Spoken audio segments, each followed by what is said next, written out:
नमस्ते बच्चों, आज हिंदी दिन है। हिंदी हमारी राष्ट्रभाषा है। प्यारे बच्चों, हिंदी में बोलो, पढ़ो, लिखो।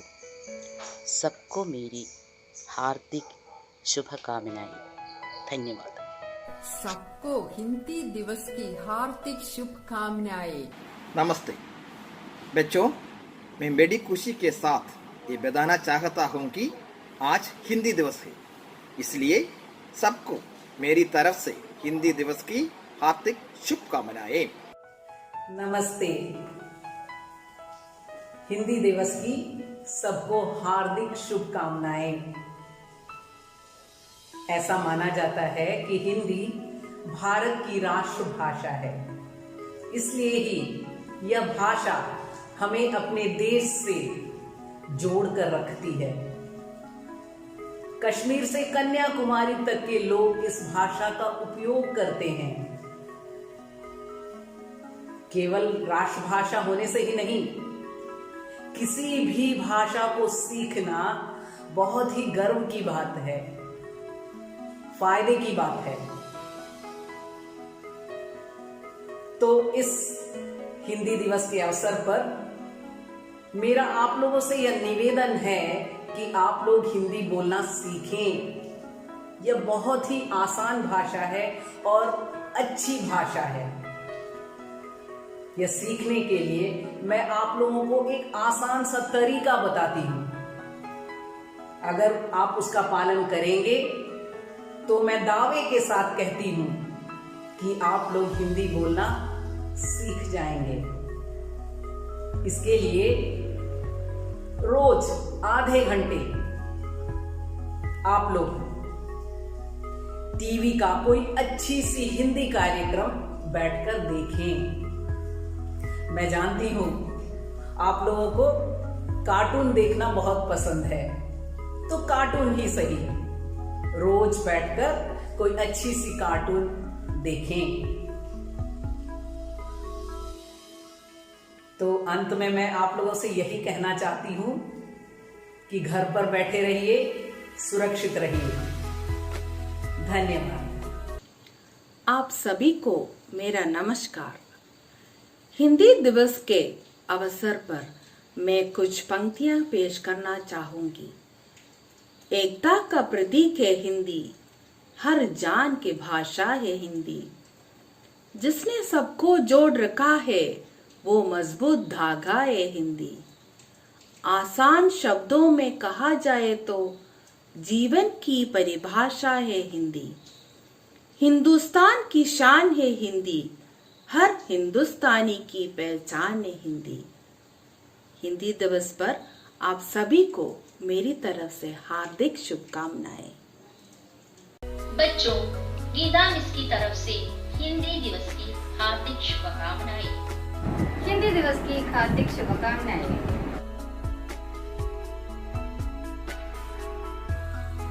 आज हिंदी दिवस है। बापू ने हिंदी को देश की एकता की भाषा कहा है, दिल की भाषा कहा है। हिंदी हमारे देश के माथे की बिंदी है। सबको मेरी हार्दिक शुभकामनाएं। हिंदी दिवस का इतिहास बहुत पुराना है। 29 मार्च 1918 में इंदौर में हुए साहित्य समिति के सम्मेलन में महात्मा गांधी ने हिंदी को जनमानस की भाषा कहा था। महात्मा गांधी चाहते थे कि हिंदी देश की राष्ट्रभाषा बने। आजादी के बाद हिंदी को राष्ट्रभाषा का दर्जा दिलाने के लिए आंदोलन हुए, जिसमें काका कालेलकर, मैथिली शरण गुप्त, हजारी प्रसाद द्विवेदी, सेठ गोविंद दास जैसे नामी लोग शामिल थे। भारत जैसे विशाल देश में सैकड़ों भाषाएं और हजारों बोलियां थी और भाषा को लेकर कुछ बड़े सवाल भी थे। 6 दिसंबर साल 1946 को आजाद भारत का संविधान तैयार करने के लिए संविधान सभा का गठन हुआ। संविधान सभा के अध्यक्ष सच्चिदानंद सिन्हा बनाए गए और बाद में डॉक्टर राजेंद्र प्रसाद को इसका अध्यक्ष चुना गया। डॉक्टर भीमराव अंबेडकर संविधान सभा की ड्राफ्टिंग कमेटी के चेयरमैन थे। संविधान में विभिन्न नियम कानूनों के अलावा नए राष्ट्र की आधिकारिक भाषा का मुद्दा अहम था। काफी विचार विमर्श के बाद 14 सितंबर साल 1946 संविधान सभा में देवनागरी लिपि में लिखी हिंदी को राष्ट्र की आधिकारिक भाषा के तौर पर स्वीकार किया। बाद में जवाहरलाल नेहरू ने इस ऐतिहासिक दिन के महत्व को देखते हुए हर साल 14 सितंबर को हिंदी दिवस के रूप में मनाने का फैसला किया। पहला आधिकारिक हिंदी दिवस 14 सितंबर साल 1953 में मनाया गया।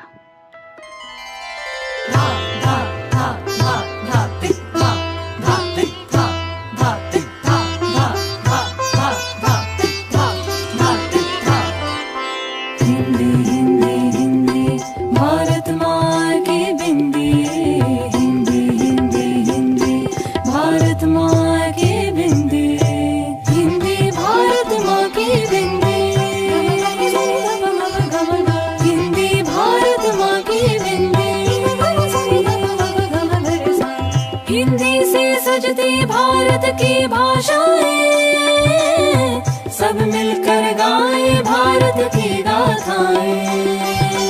विश्व में फैले इसके गान, वसुधैव कुटुंबकम इसकी शान। हिंदी ही अपनाए हम, भारत का भाल उठाए हम। हिंदी भारत माँ की बिंदी, हिंदी भारत माँ की बिंदी, भारत माँ की बिंदी।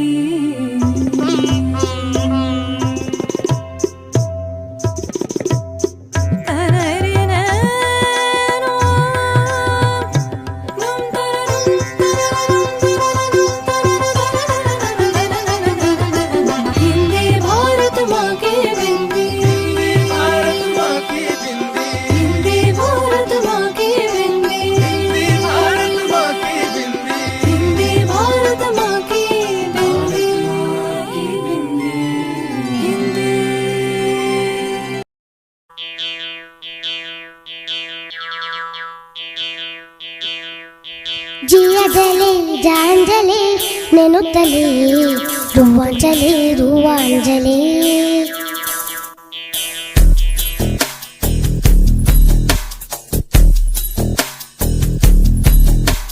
जिया जले जान जले नेनु तले रुवांजले रुवांजले।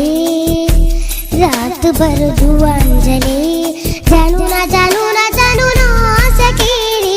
जिया जले जान जले नेनु तले रुवांजले रुवांजले। रात भर रुवांजले।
दिखती है तन मेरा, मन में चुभती है नजर। होंठ सिल जाते उनके नरम होंठों से मगर। गिनती रही हूँ मैं अपने करवटों के सिलसिले। क्या करूँ कैसे कहूँ रात कब कैसे गले। दिया जले जान जले नैनो तले रुआन चले रुआन चले। भर धुआं जले, जानू ना जानू ना जानू ना सकेरे, दिया जले जान जले नैनो तले, धुआं जले रात भर धुआं जले, जानू